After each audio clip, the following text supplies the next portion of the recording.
we're going to invite Cary. Cary works for ID Cyber Solutions, who are based just round the back of the university, and they've had a long-standing relationship with the university and our cyber courses. They've immensely input into our third year, and not only that, but several of our students have gone on to be working with them, and now Cary is going to give us his keynote and go straight into his first presentation of the day.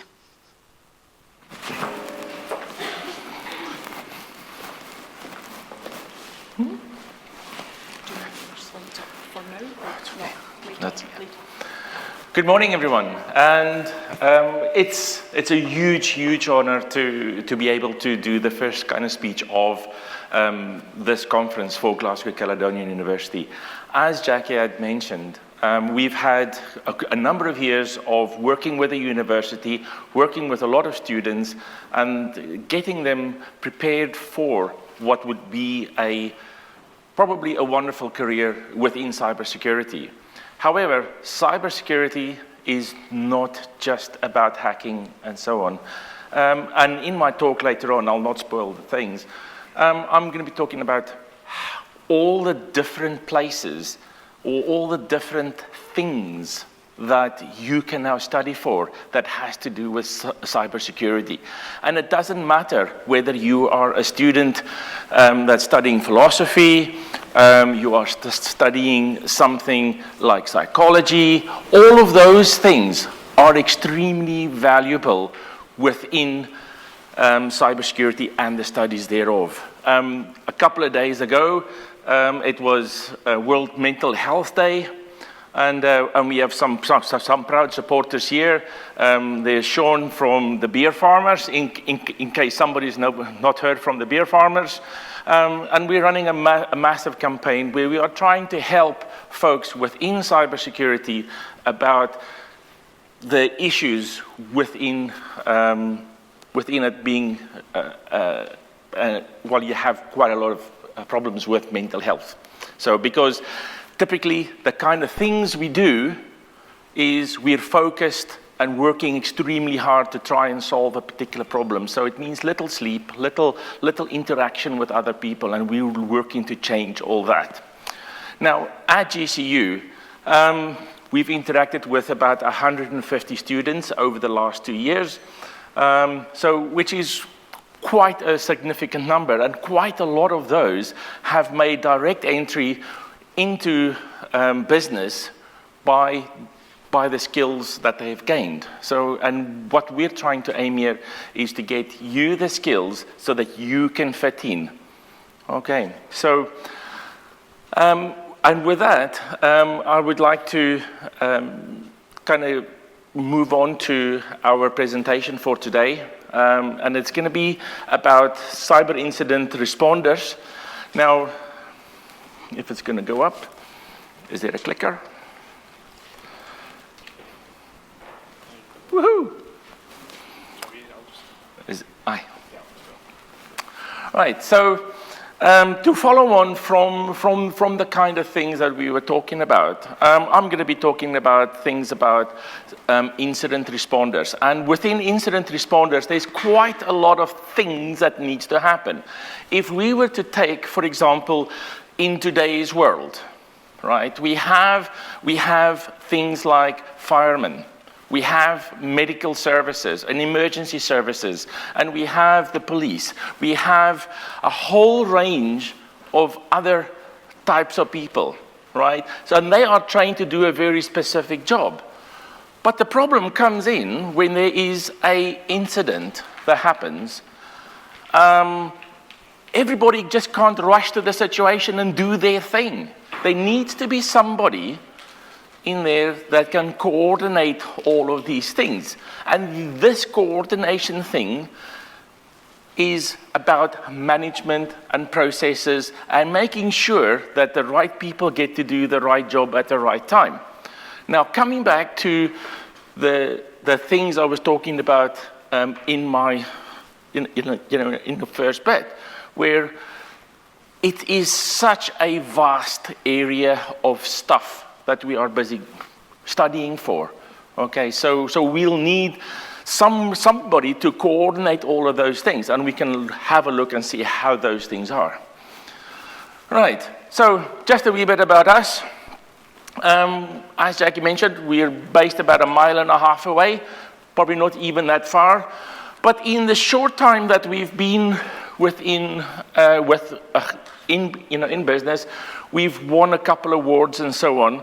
So, for example, one of the ones we won finalist in 2017 was Best International Contribution to Cybersecurity.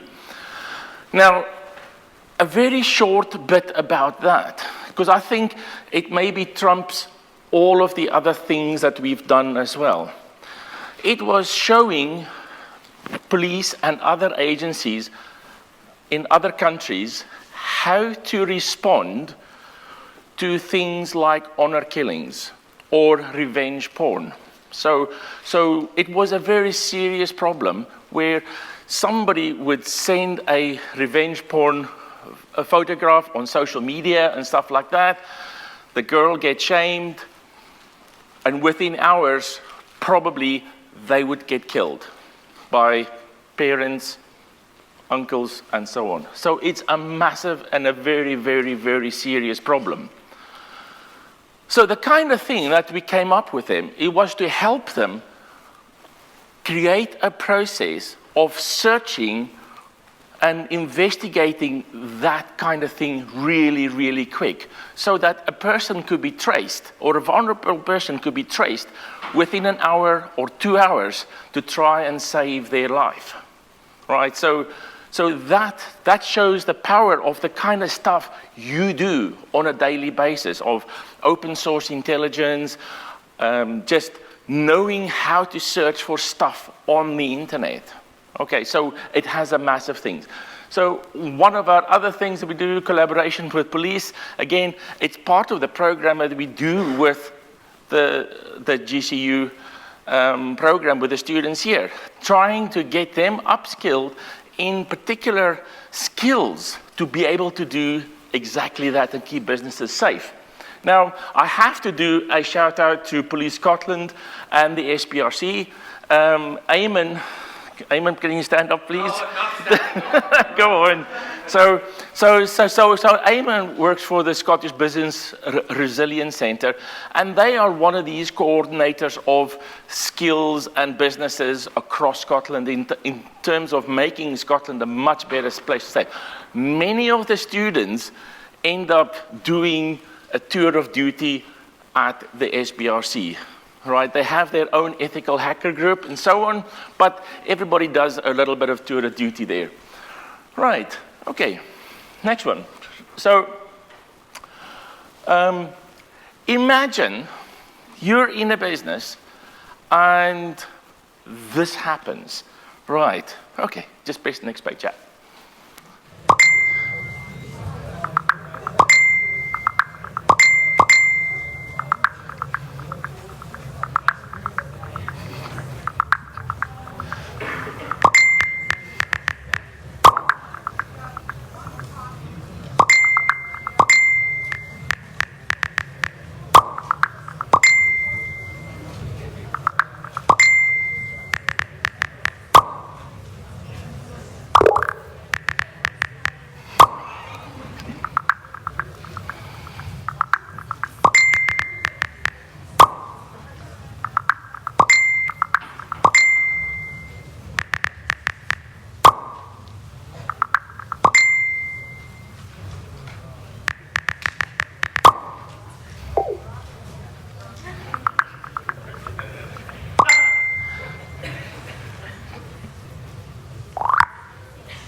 So although this may be a very funny scenario, it's not so funny when your business gets infected with ransomware. Because it means all your files are encrypted. Your process of recovering all this is going to have to be from a backup. And if you don't have a backup, well, yeah, you're in deep trouble. And many companies and many incidents that we've worked with so far, backups is probably the one thing that a lot of businesses didn't have. So they didn't have this plan of, right, if this is going to happen, this is how we're going to fix it. Okay, so it's like, well, a real big issue. Okay, next one. So I promised I am not going to use cat memes and everything else. This is the only one, by the way. I'm sure the other talkers today will have a lot more of these in. But the thing that we hear from businesses a lot, or victims and everything is, yeah, our security controls are top notch. Yeah, we have everything. It says so in our booklet and stuff. But once the issue happens, it's a completely different kettle of fish. Then you really, really, really test how good you are. Okay, so this is one of the most fierce screens to come up. It means nothing. It means a thing that you have to get your data back, you have to pay somebody, you get a Bitcoin address, and so on. Now, one of the things, if you were going to go through this, you would have to find a way how to get Bitcoin. Who has Bitcoin here, by the way? Yeah, quite a few. Okay, cool. So that means you have to pay up or something. Okay, but if you have this, if this something happens to you, please get in touch with Police Scotland as well, because they have a program where they collect all these things. They try and identify who is behind all this. So this is just part of one of the things. Okay. So over the next slide. Now, I've had this slide in my slide deck now for probably 3 years, right? And the first time I did this slide, I had like a crystal ball. People say, how did you know? How did you know about all this? So, okay, so if I just stand closer to my presentation here, because there's quite a few things. So you'll see there's a couple of names here: Eclipse Wing, Englishman's Dentist, Emerald Thread, Esteem Audit. These aren't guys on Twitter, okay? Right? So Educator Scholar, Eternal Champion, Eternal Blue, Eternal Romance, Zippy Beer, Eskimo Roll, Eternal Synergy. All of these were things owned by a company, tools owned by a company, well, I suppose you can't call them a business really, but they were owned by a group, and their stuff got stolen. Okay, and their stuff that got stolen came into being that they were owned by the National Security Agency in the US. Now, all of these names that we've seen here are things that have been used in hacking attacks across the world.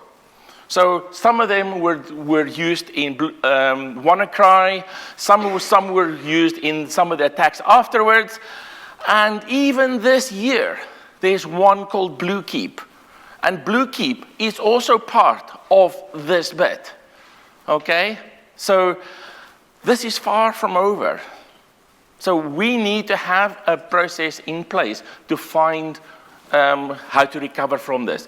So you may see, okay, right, how can we defend against these things? These are the things we have to do as people, as businesses, as yourselves. We have to look at things about how we're going to get attacked. So, for example, is a misconfiguration of hardware and software, poor designs of networks. Some of you do networking and stuff like that. It's part of your curriculum. Okay, so these are the things you would have to learn how to do quite properly. Inherent technology weaknesses.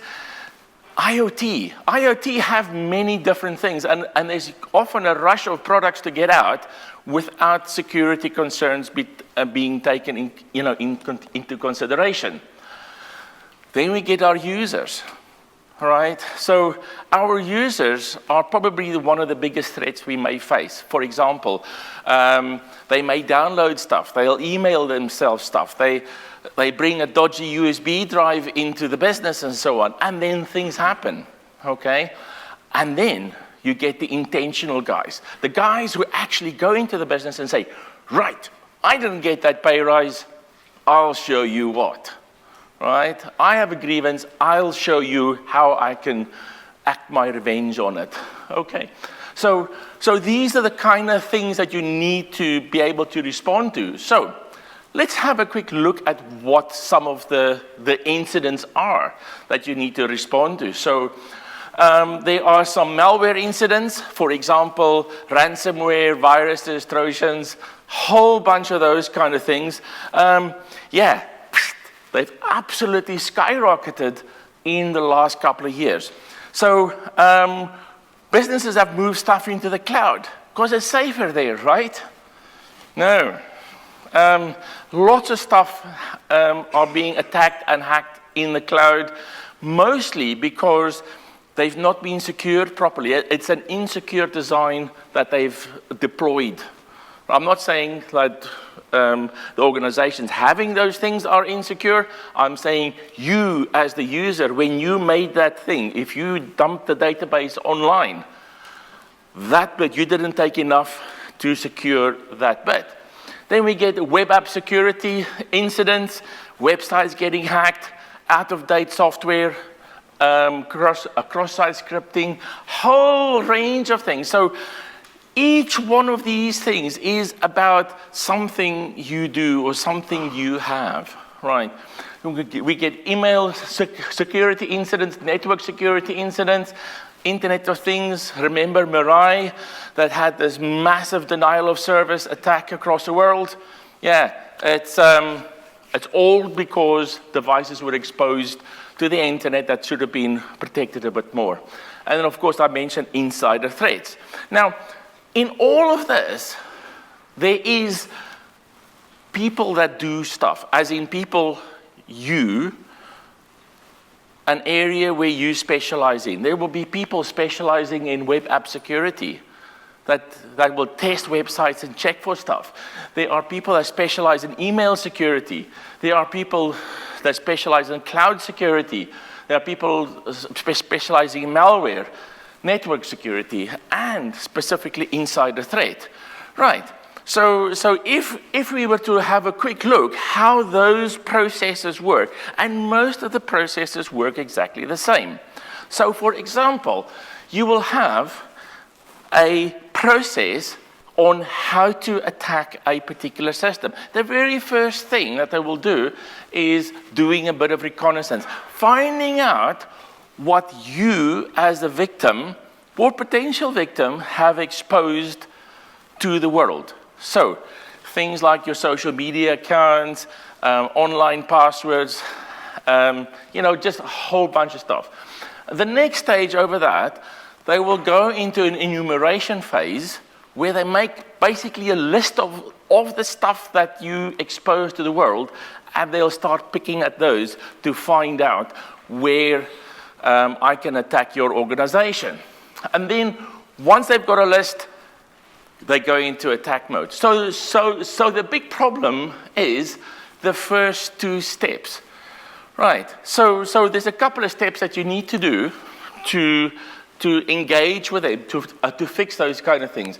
So of course, exposing stuff to the world on your network, have to do some firewall security, right? So you need to block some stuff and so on. So that in itself is a skill, as sort of a process that you need to go through. Then you look at secure configuration of services and devices. Have I got the latest service, the latest version of the software? Have I got, is it all patched up? Have I closed all the ports that needs to be closed? How about usernames and passwords? 1 million or many millions of devices have stuff out there where the admin username to configure the device is admin and admin, or admin and password. Now, this goes for things like wind turbines, it goes for CCTV cameras, it goes for even things like ANPR cameras. Now, ANPR is automatic number plate recognition. They are being used in parking areas, they're used on motorways and everything else. Some of those also have admin and admin, admin and password as their logins for it. So, and it's up to us to find out where those are, identify them, and well, not us secure them, but let people know that they need to be secured, right? And then we need patch management and malware protection. So we need to have all of those things. Now, part of those falls under what's called the Cyber Essentials Scheme. It's a scheme by the National Cybersecurity Center where they try and help businesses secure themselves. Within GCU, in your third year, if you're doing computer science and so on, you will do a module on all of this. We've made a module that you do and just get to know all these things, and just to give you this extra heads up in going. Right.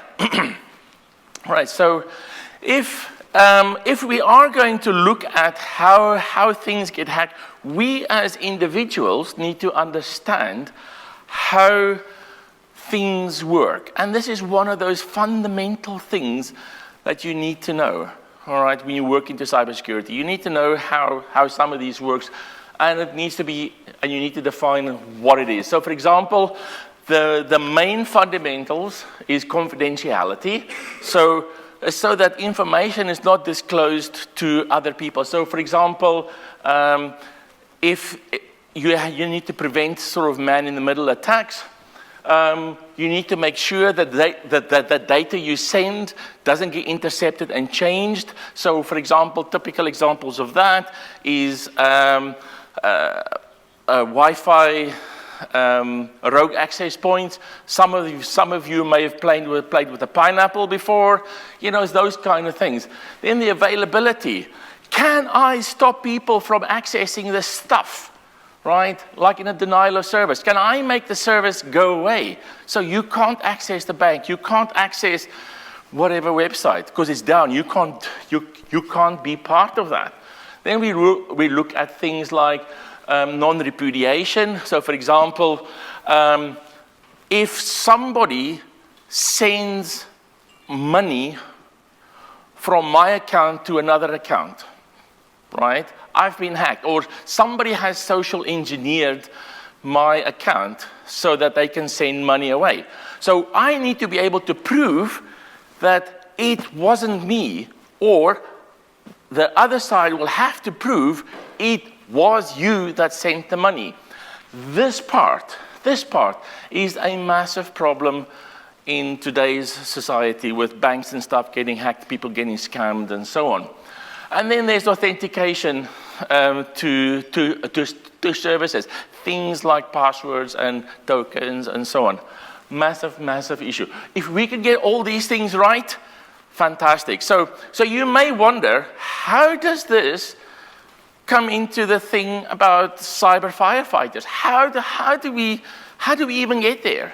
I've only told you about all the bad stuff that's happened.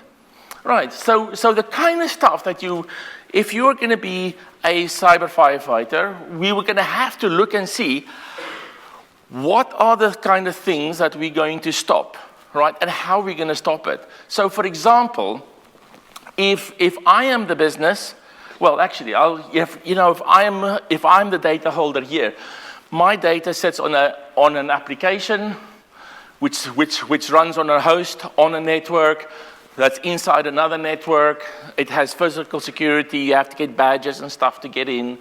And then you have policies and procedures and so on for people working in the business.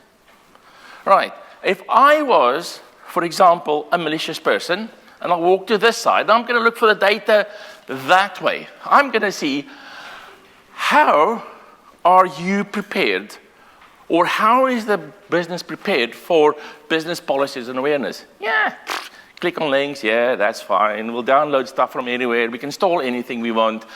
How easy it is to get into a building. What controls are there to stop me from doing this? Can I just walk in? Can I walk around in a business? Can I pick up some stuff off a desk? I don't know. Who's going to stop me? Who's going to challenge me? Right? On our perimeter security, who set up the firewall? What services are they exposing to the world? How is that configured? What does the internal network look like? Right? Where do they place devices? What things are going to catch me out? The host, is it up to date? Is it vulnerable? Is it all that? And then, yay, we've got data. Pasteman, here we come. Right? So when data gets leaked, that's usually what happens. There is a compromise through all of these different types of levels. So it doesn't matter whether if it's on-premises stuff, as in stuff inside your office, or stuff that's in the cloud. You have your brand spanking new thing working in the cloud, or even just if you're looking at your personal devices. Do you have these kind of things in place? Most people don't. Okay, thank you. Next one. Oh, have you got a clicker? Woohoo! Look at that. Right. Oh, my. Oh, it's got plenty time. Right. Okay, so we've looked at the bad things. So how about we kind of look at what the incident response stuff is?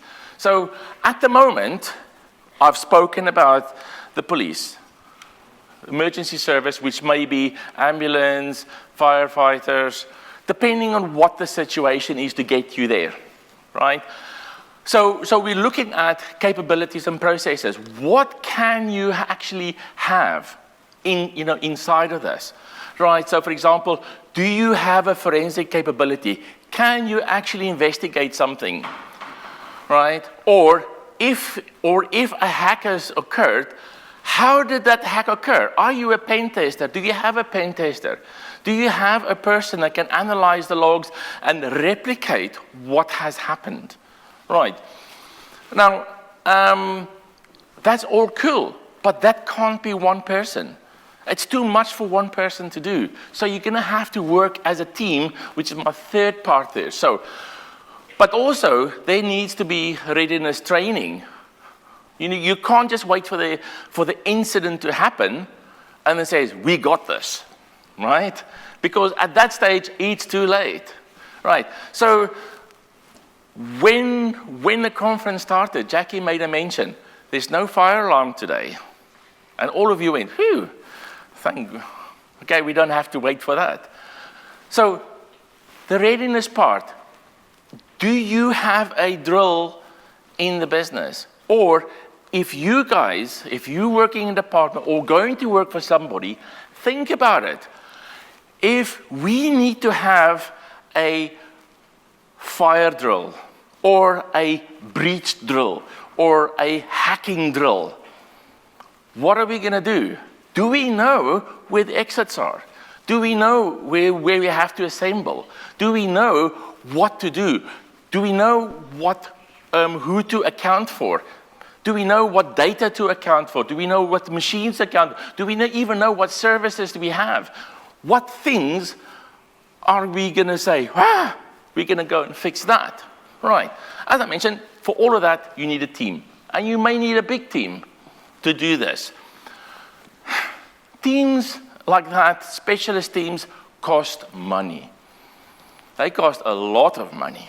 And an incident may not even happen, right? So it's not a case of these guys will just sit in the office, play games all day until a breach happens. No, these guys are in constant training, looking at logs within the organization, looking at incidents, looking at data coming in and out of the organization, and so on. Those guys are you. You are preparing for that kind of career move, right? You are preparing for a job in cybersecurity. Some of that may be doing forensics. Some of that may be doing pen testing. Some of that may be just figuring out a plan on how to do stuff, right? One of our new employees, Judy, she's up for Best Cyber Talent this year, along with Maria. Where's Maria? Oh, she gets a shout out and she's not even here. All right. But anyway, but both of them have gone through a process where they have started writing up procedures of how do we do things. If we have to do stuff, how do we start? How do we progress? How do we reach our end goal that everything is fine?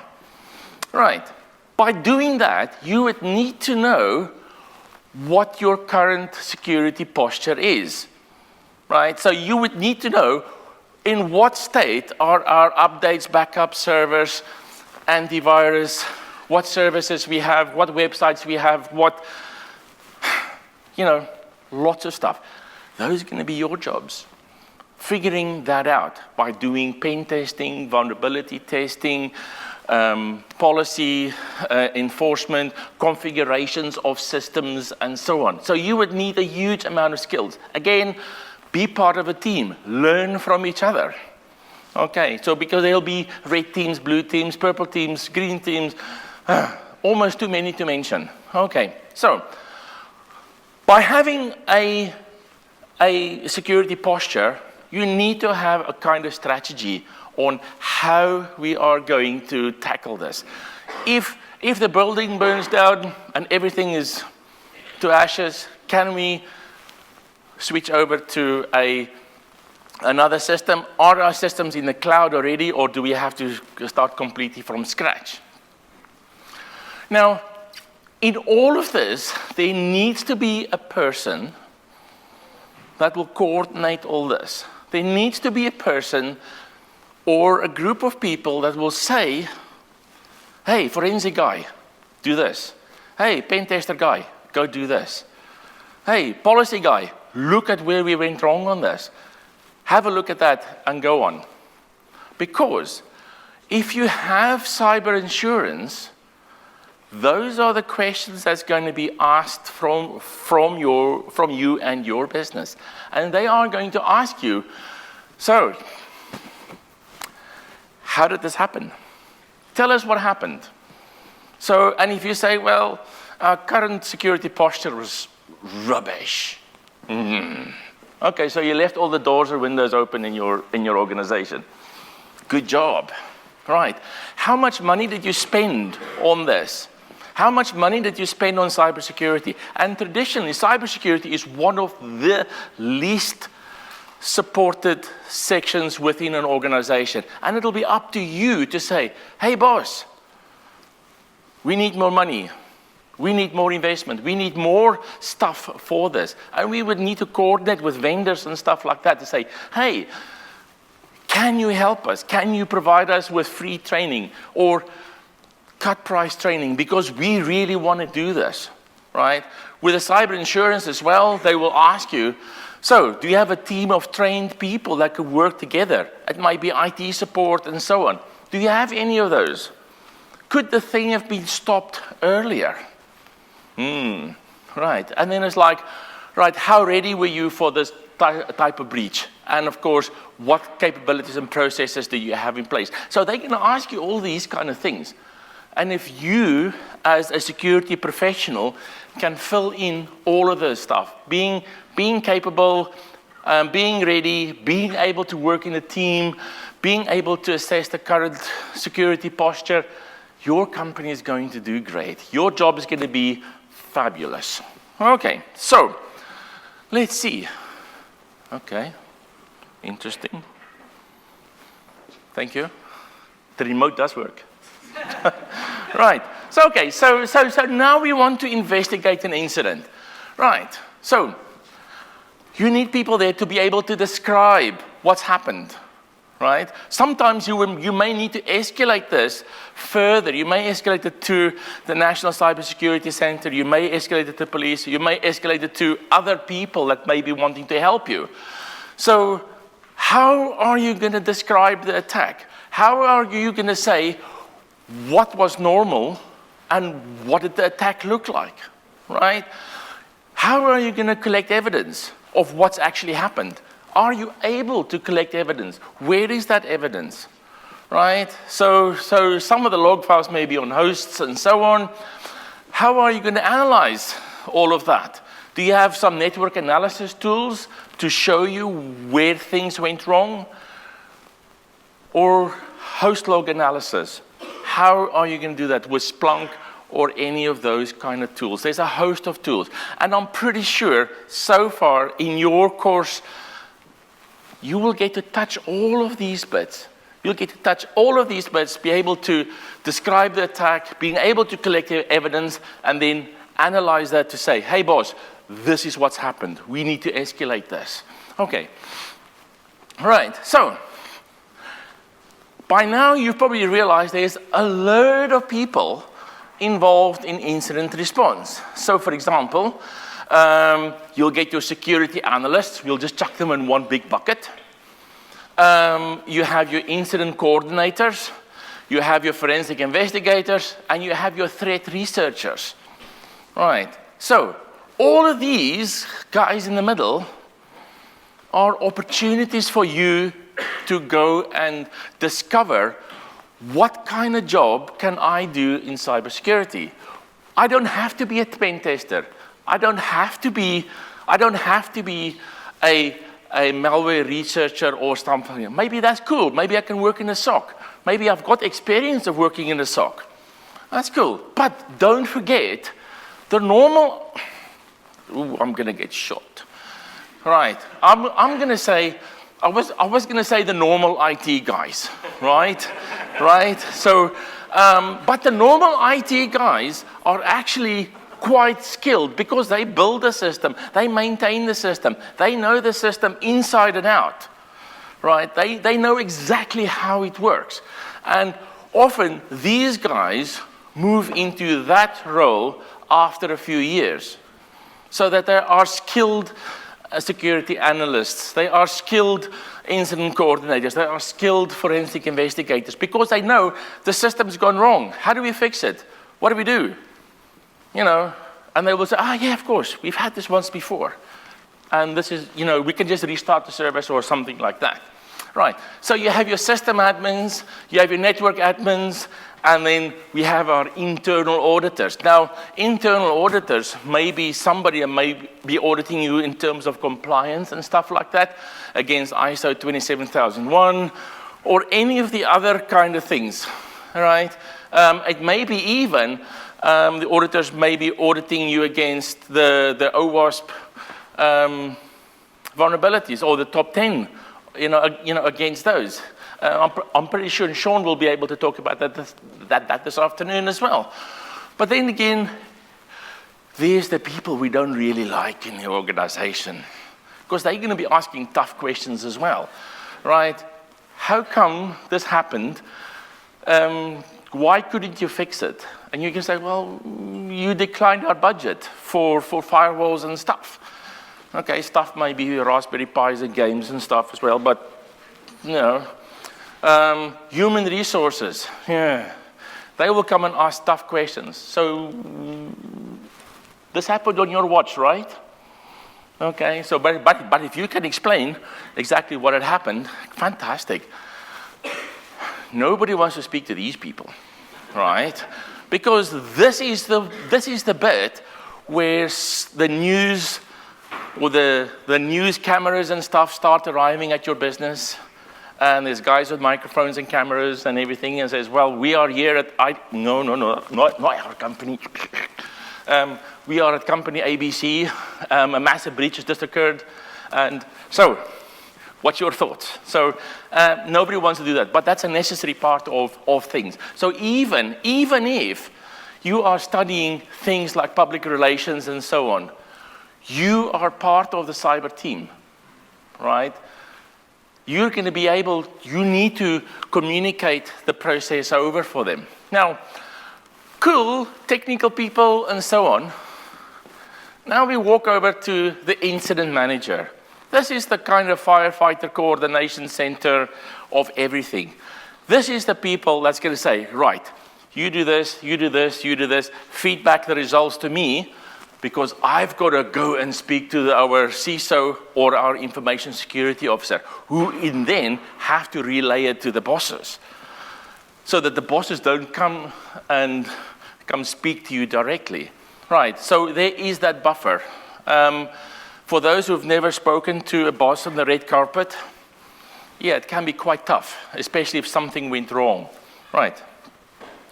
Right, so where do you fit in all of this? You know, you can be a network guy, or girl, or person. I should have actually said it in a different order. Girls, boys, so on. But anyways, but there are people that are involved in hosting the services and so on, providing all the services. IT departments, extremely vulnerable or valuable. And without them, an organization will be hugely vulnerable. System administrators, we already mentioned stuff like that. Then we look at executive and management stakeholders. These are the bosses, but it might not be, it might be the IT manager, it might be the security manager, it might be somebody. And you will be that person one day. You will become an IT manager. You will become the security manager. You will become an owner of a business. Who plans to own their own business? No. Come on, raise those hands. Yeah, come on. Yeah, no. I hope almost every one of you open up your own security business. And I hope that you will be having people in this kind of area. So, and not just within your organization, you would need to create relationships outside of it. So, you know, create a relationship with your security vendors, for example, because they'll be able to guide you with a whole bunch of stuff, software support, hardware manufacturers, yay, tools, toys, fantastic. Right, so other sources, law enforcement. In Scotland, this is huge. Right, it's absolutely important to engage with Police Scotland on cyber-related issues. So we are one of the probably the fastest nations in working with police and working beside police with guys like yourselves, with helping out on forensics, helping out on analysis, helping out on just going to a business and say, we can stop this attack, or let's look and see if we can stop this attack, right? Right, okay. So, go team. So, I've said a lot about all of these, right? And as you can see, it's not about a particular role within an organization or a particular role, this is what I've studied, this is what I do and everything. I need to be part of all of these. You know, incident managers, the CISO parts, the security analysts, the incident coordinators, the threat researchers, forensic investigators. Man, there is so much. There is so much. We've not even added the auditors and stuff in here. Guys, I just check if you've done stuff right. Okay. Right, so we are rapidly coming to the end. Some of you may say, woohoo! Right? I'm also saying, woo! Right, so just to boil it down, if we were to respond to an incident, right, so we talked about planning, right? But planning for an incident is about having all the tools and stuff ready for it. It's no point trying to Google how do we analyze log files when the system is already down, okay? So that's a pointless thing. You need to be able to keep meticulous records of who did what when. How did we investigate it? Because you're going to have to write a report about it and hand it over to somebody. It may be the police, it may be the National Cybersecurity Center, and so on. Okay. You need to be able to do what's called a triage. Basically, you are going to be able to try and isolate the machines that are being under attack and maybe having malware and so on. Once you've identified this is the machine, we've taken it off the network, you have to go into notification mode. We have to tell somebody. And what are you going to tell them? Well, the stuff that you've done in the recording and so on. You need to provide them with some kind of report. You need to contain the incident, then go on to doing your forensics. Then you take the stuff off the network, as in rebuild the machine, recover the services from there, and then, of course, the post-incident activities. How did this happen? How can we prevent this? What can we do as a group of professionals to prevent this in the future, right?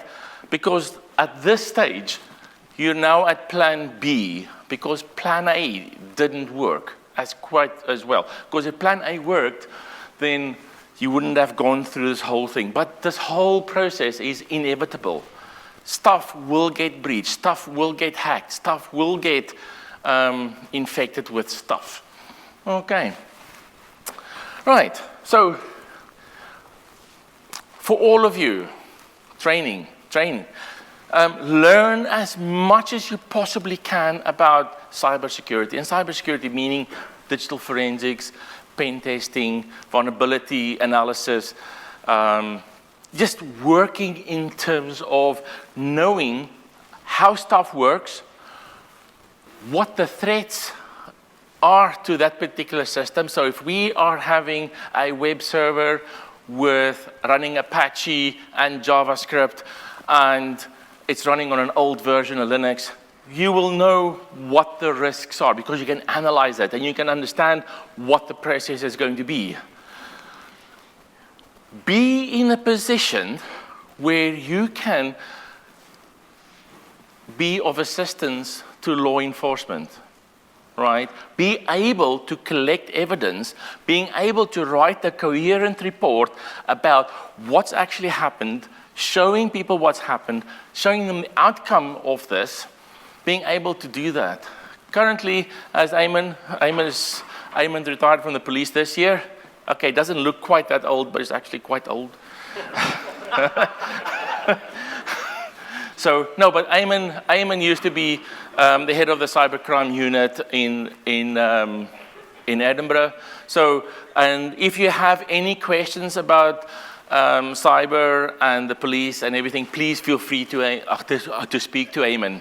And then, yeah, it's about everyone in the industry collaborating together, right? So it doesn't matter whether I'm just an IT guy, whether I'm the support guy on the help desk, whether I am the pen tester, whether I'm the vulnerability researcher, whether I am, the manager or whatever. Everybody has a role, a huge role to play in this.